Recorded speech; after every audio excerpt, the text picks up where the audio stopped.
What emerging technology trends do you see and think that small businesses should be aware of to enhance their likelihood of success? I feel like the AI is absolutely sucking the oxygen out of every room.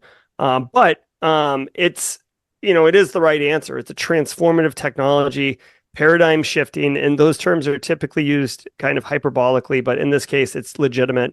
I've been saying on different podcast interviews, if you are not using AI, if you're not integrating it, if you're not leveraging it, you will be left behind. There's zero question. And I liken it to saying like like if you were not going to use the internet in the early 2000s, you're like, no, this is a fad. Like I don't, you keep your technical mumbo jumbo. Like you'd be out of business. Like there's no way you're operating without the internet. And there's no way you're going to be successful without AI. It's too powerful for creative. It's too powerful for customer service. It's too powerful for tier zero security ops triage. It's too powerful for enriching data in your environment and telemetry. I mean, like the use cases are like all over the place.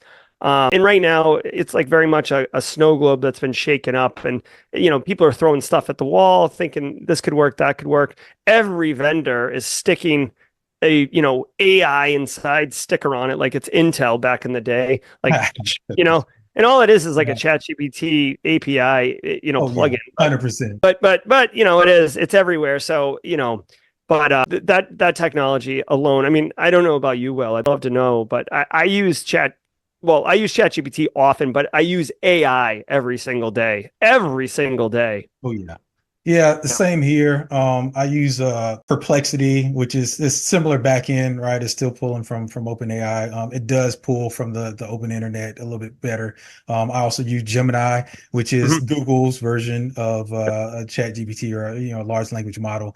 And that makes things a lot easier for me, especially just it gets a good starting point. Like I use it for like, hey, I tell them exactly what type of instant response plan I want. Like, hey, it's for a manufacturing firm that has this type of technology and this type of personnel, and this is the framework I want you to base it off, and this 800, 61 version 2, whatever. And then I plug it in there, and then it gives me like a good 70-80% starting point, and then it Yeah. saves me time to having to build all that stuff out manually, because it'll just kind of build the framework out, and then I go and tweak it. And of course, again, I caution everybody, like, hey, don't take what it spits out at you and make that a final product. It's going to eventually come back to bite you. Their information is going to be incorrect. They're going to be inaccuracies. It's not going to be tailored. But you definitely want to use that at least as a starting point, but also as something that saves you time. That really, I use it to just save time.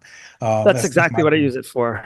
Right. I mean, we talked earlier, like we don't scale as humans. And if you can recover 80% of your creative time and just focus on 20% of, it's like having an intern do the first leg and then give it to you and be like, okay, good. Like I'll take it over the finish line because it's raw right now and it needs to be refined.